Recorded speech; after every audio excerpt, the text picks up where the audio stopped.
I'm so obsessed with names. And when I meet people, I'm like, you need to give a name to that, or that name is perfect. That word is perfect. I was with someone the other day who he wants to like, do community and courses around his lifestyle. He lives a very unique lifestyle, travels the world. He's a great entrepreneur. And I'm like, you need a name for that people can recognize and attach themselves to and see themselves doing. Because once you give something a name, then it becomes real. It's like if language is like the fabric of society, giving something a name allows your idea to become real. It goes from thoughts, just like Fugazi. What is that term? I don't know. I'm not good with slang. Fugazi. It goes from that to becoming real and grounded. I'm obsessed with names. It took me years to find the word obsession. Years. Could never have hacked it or cheated it. I had to literally obsess and put random writings out there for years until it was completely obvious what I should do. That story is funny of how I started focusing on obsession. I was just out for a run, which is funny because I wasn't really a runner then, but that was, things make sense looking back. I had in my bio follow obsession for years. Before that, I think it was, I don't remember what it was. I think it was like take the hard route. That was like one of my initial mantras. But follow obsession was in my bio. And then around last March, I was on a run, finished the run, and I was like, hey, you know what? Why don't I see who else likes obsession? I'm going to tweet out, I'll put the tweet up here. I'm going to tweet out, hey, if you're one of the obsessed, put this black flag in your bio. And I did that, and at least 100 or 200 people on Twitter did it. I posted on Instagram and got like 1,000 comments that people were into it. Definitely a few hundred or maybe even 1,000 people there added it. And that was when I was like, oh my God, this thing has been so obvious, staring me in the face this whole time.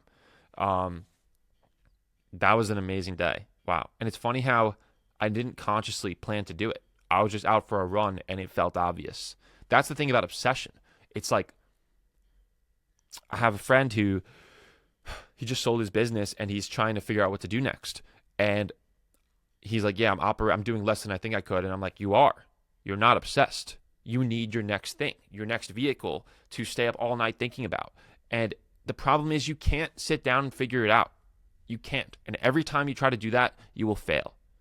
Every time I've tried to map out my entire world, my Disney world of obsession, it never goes that way. And doing that activity often is just a complete waste of time.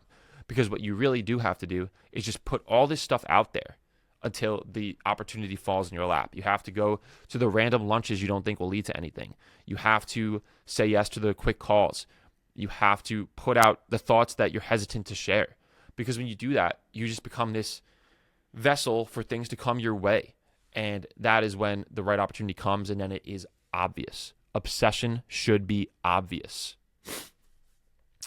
To give some more context, on this channel, because I feel like I haven't given much of the journey I'm on. I feel like the best creators take you on a journey. To highlight two that I've been talking about a lot, Sam Sulek, right? He brings you on this journey of hardcore lifting, raw thoughts, and it's like, hey, come lift with me every day. We're going to go get after it. If you watch his videos, you're going to want to go to the gym and get after it and go on that ride with him. David Senra, who was like him and Sam Sulek, David Senra, Founders Podcast, Sam Sulek, in my opinion, were the top two creators of last year in terms of how they just absolutely ripped and became, I guess you could say household names in the content world. I would label them both that. David Senra's journey is amazing. It's like, hey, come on this ride with me. We're going to read these biographies that have been around for years. We're going to study these founders, a lot of them dead, some of them alive, and we're going to learn from the history's greatest entrepreneurs so that we can, aspire to live like them and live lives like them. That is an incredible journey, and especially one that I didn't really read much biographies before last year. But all I did last year was read biographies because I liked David Senra and I liked his podcast. So it's for this YouTube channel, I'm thinking what is the journey, right? Because I could just focus all on running, and that would be very specific and great, and I'm going to be a great runner. But it's if I do that, it becomes a running channel. And then if someone isn't interested in running, they're not going to watch. And it's I care about so much more than running. The right way to use running, I think, is just as the canvas to show obsession and the other stuff. And so the way I'm kind of viewing it now, what the journey is, it's The model for Obsession is artist, athlete, entrepreneur.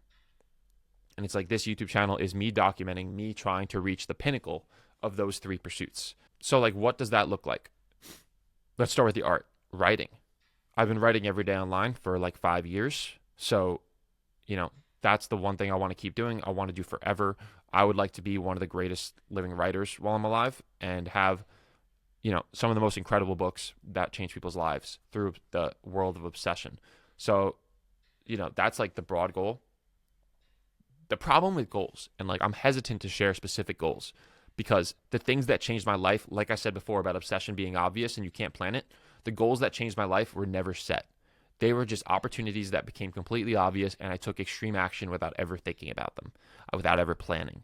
So keep that in mind with these goals. But I do think it's fine. Like I've always had the goal to build an audience and to, get in shape and make money. So like, I think it's okay to have general goals, but just be wary and be open to brand new opportunities that take over your life. That's really the goal. You want to find pursuits that completely take over your life because that is when your life changes. Your life changes when you allow yourself to be consumed by something. Because very few people let themselves tap into that extreme, overwhelming energy where your entire being is centered around one thing. Your entire universe is filtered down to this one output. That is when extreme results happen. And you cannot teach someone to think like that. You cannot force someone to think like that. It has to come from just an uncontrollable innate obsession to some pursuit. And when you have it, and it is obvious. Back to my goals. Writing. What that looks like this year is getting a fucking great book deal. It's time. And books take a long time. I have a lot of friends who publish books or are in the process of writing books. And, let's say I get a book this year. It's probably not coming out until 2026 or maybe late 2025. So it's like, I would like to have a book out by then. And so that is something I'd love to do this year, get a massive book deal. And I've talked to some publishers. It's just been something where like I'm not in a big rush, but I also am because, like I said, it takes a long time with traditional publishing. Running. My next goal is my Austin Marathon on February 18th. Still figuring out my specific goal for that, but I ran that 10-mile test yesterday and fucking killed it. So right now my the way I like to set goals is barely possible goals. So like even with putting in extreme effort and doing everything perfect, they should be just barely possible. I did that for my first marathon. My extreme unrealistic goal was 3:15. My like realistic goal was 3:30. And I basically got a 3:15. I was 3:16:30. So like, I know I'm wired. Like my brain should be focused on these unrealistic goals. So right now for Austin, it's getting a 2:53 marathon, sub 2:53, which is like that's like the true Boston qualifier time that gets you into the New York City Marathon the following year. So that's like an insane time to get. My more realistic goal is sub 3 hours. Both of those would be insane because I've only been training for marathons for 3 months and running kind of casually before then. So, but overall, yeah, documenting the running journey this year, I think I could push probably a 2:40 marathon this year, maybe even faster. I don't know. I'm so addicted to the sport. I love it so much. You could see from my video yesterday, I'm fucking built for it. I'm built for the mental game of it, and it is so fun. It's so fun because I love both sides of it. I love the easy runs, the bliss, the calmness of going out. I'm going to go run 6 miles after this, and it's nice and calm and easy. You experience the city, you experience joy, you experience bliss. And then I love the fucking hard side of it. I love twice a week going out there and testing myself and seeing what I could do, having this time goal and seeing how far I can push my body and my mind. It is so addicting, so fun. So yeah, writing is the art, running is the athlete. And then the entrepreneur part is really the interesting part this year because I'm doing very little of it. I do brand sponsorships. I have a video agency we just started, which is doing great. But the goal this year is to really build brands and start building products under my own name. The person I admire the most in this realm is Jocko Willink. If you look at the world of Jocko, he's up there with like artist, athlete, entrepreneur. He's crushed all three beyond measure. He has some of the best-selling nonfiction books in the world, and some. I think he does some awesome fiction stuff too, with like kids books and like a poetry style book. And he's crushing the business side. He has Jocko Fuel, which is like huge. It's in Wegmans. It's everywhere. He has Origin Goods. He has Echelon Front, his leadership agency. He has all this stuff that he's doing and just crushing all under the Jocko world. That's what I'm trying to do with Obsession. Have all this entire stuff under the Obsession world. And, I have decades to do this. But what that looks like on like the more granular scale is like, I would love to launch one product a month. I think that'd be cool. Do at least one drop a month. Maybe not a product, but like launch one thing a month that, you listening to this can go and buy. I think that would be really cool. And that's like a good, like, specific goal. So it's like, all right, writing is the broad goal. The more specific goal is a book deal. Running is the broad goal. More specific goal is a sub 240 marathon. Building businesses is the third goal. Specific goal is launching one thing per month. I think that's great. On that end too, I'd love to have one really great brand outside my name and even outside the Obsession name crushing this year. What I mean by that is like, I'm probably going to do some sort of merch with like just the Follow Obsession and Obsession branding, because like that is so like simple, that's core, that's obvious. But the way I build real brands, right, that can become $100 million, $1 billion outcomes they're not labeled Obsession apparel, right? It is something that distills the Obsession brand into a vehicle that more people can identify with and attach themselves to, right? I don't think people want to wear like Follow Obsession on their shirt. Well, maybe they do. There's more interesting and clever vehicles for it, right? That explain the concept and explain the world without being directly called, Obsession threads or Obsession apparel.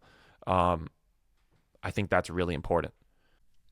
And, speaking of names for business, if you want a really good tip, I was just talking with Dylan. A great way to name businesses or projects is to just go through group chats and see the words and phrases you use. Because when you think about it, that's how people are going to interact with your brand. They're going to text their friends about it. So it's like, use the language that's already being used. Like I have one name for a project I'm doing now. And if I scroll through messages with my best friends, I've used it over and over and over for like years. And that goes the same for naming anything. I'm obsessed with naming. I think it's like one of my core skills, probably one of the things I'm best at. And the best names often won't come from you. They'll come from your community. So like the best names won't come from you. They'll come from your community. They'll come from your fans. They'll come from your followers. For example, with the Obsession stuff, right? Like almost all the best terms have come from other people. Obsession core, that's like what I've phrased the aesthetic of Obsession, which I think is going to be really important.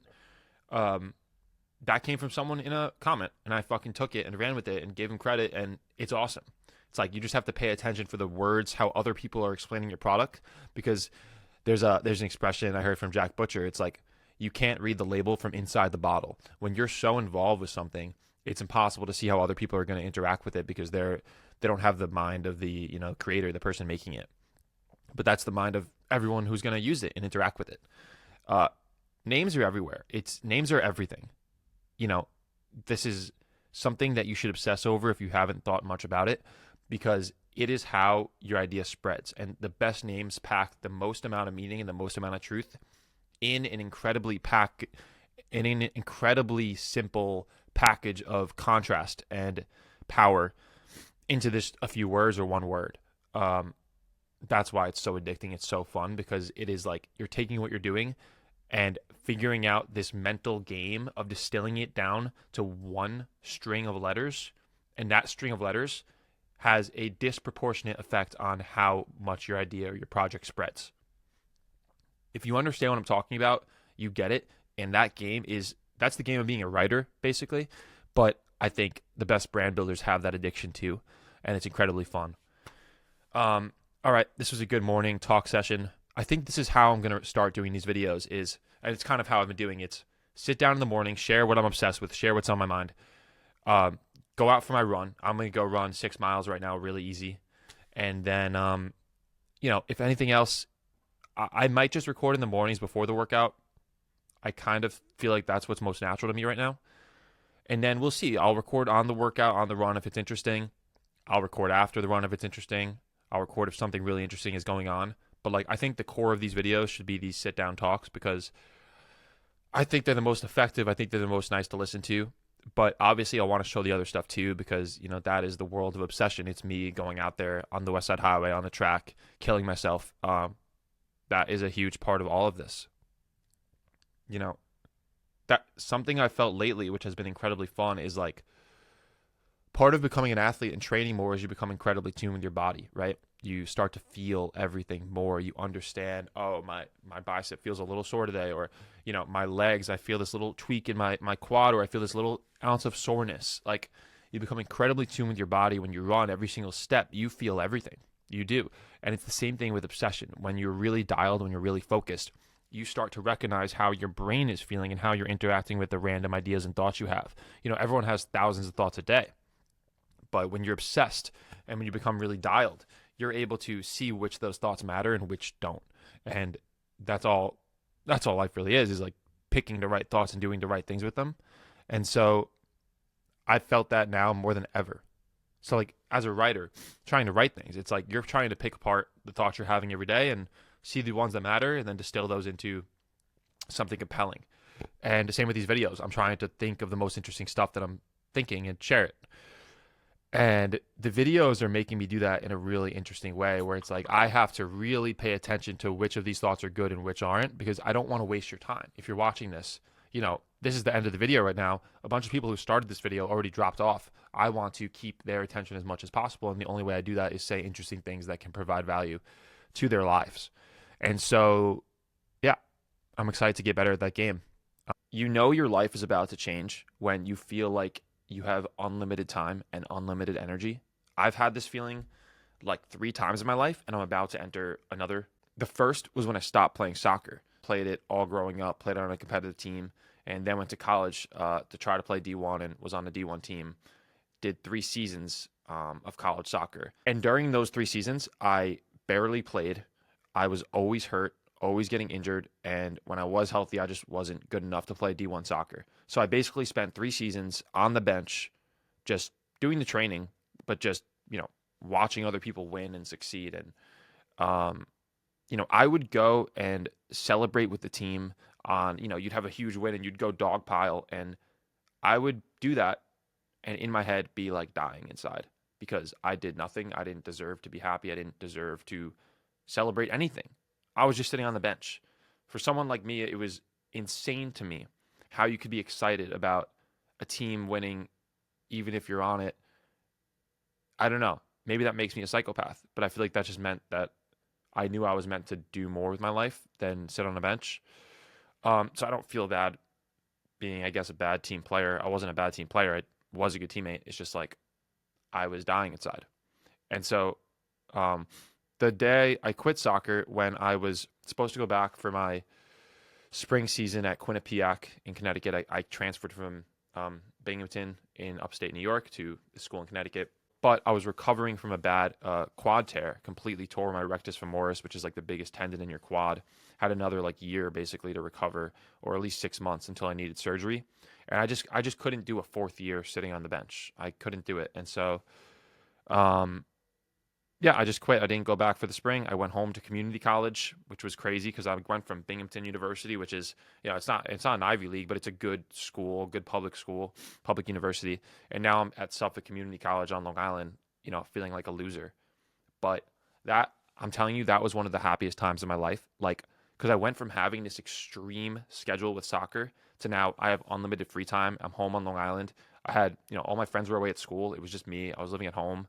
And that was when I fell in love with the gym completely. I started filling my mind with stuff. I wanted to start a business. I wanted to make content. That is when the whole world started coming to me. And the amount of energy I had every single day was insane. And so that was the first time I felt that, and it completely changed my life. I'm at the gym. I'm listening to audiobooks. It's just, there's so much freedom in that moment where you snap and you get rid of the thing that's been holding you back for years. The second time I felt it was after I stopped working on my last business, which was this photo booth company. Basically, we had these photo booths that we would set up at weddings and different Sweet 16s, stuff like that. And I basically worked every single weekend doing events for like 5 years. For years, that was all I did. Saturday and Sunday and sometimes Friday, I would just be out all day working these events.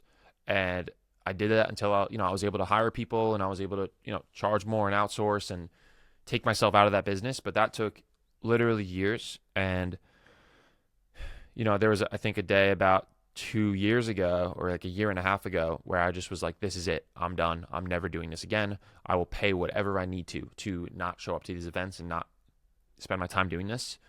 And that was another moment where I got this insane amount of freedom. I had so much time. I was no longer like having to drive places every weekend and work. And then I feel that again now. Like, because if you followed me for a while, I didn't post my face for years. I posted just writing, which is great. I'm a writer. That is what I want to do. But now I feel like the entire world has opened up because my face is out there, because I can be a real role model for obsession. That's the goal. The goal is for more people in 10 years to know about obsession than Zach Pogrob. That is the only way my mission works. And that is kind of counterintuitive to what I'm doing now, which is making YouTube videos. But I genuinely believe like every great movement has this founder or leader. And that is what I want to be. I'm really a fan of these founder-led companies and founder-led brands. Kind of like what Nick Bare is doing, what, I don't know, Ralph Lauren did. Like, there's all these fucking examples. And I just think that's the coolest thing, to package your life's journey into a mission, into a movement, into a product that other people can use and can help them transform. I think that is just a really exciting game for whatever reason. I'm going to go run, go get after it. On easy days, you chase the sun. And on hard days, you chase the shadow. That is the combo. That's why running is so great, is because when you start taking it seriously, it goes from like, when you start running, you're basically just going out and running every time, sort of as hard as you can or with a medium difficulty. But once you actually get into it, I gotta go slower. It's like, it's so tempting just to run fast when it's beautiful like this. Once you actually start running, it's like you have to run easy most of the time, and then twice a week you can run really hard. And that contrast is amazing. It's like, for me at least, I have no in between. Like, on the easy days, I'll go really, really easy, unless, like right now, for some reason I can't control myself. And on the hard days, I go fucking hard and want to kill myself. And I just can't. I want to kill myself, like, kill the miles, like, kill myself working hard. And I have no in between, and that's just how I operate. That's how I've always operated. That's what's part of what makes it so great, I think. It's like you have the bliss of the peaceful runs and the beautiful agony of the hard runs. And that's part of why I'm so addicted to it.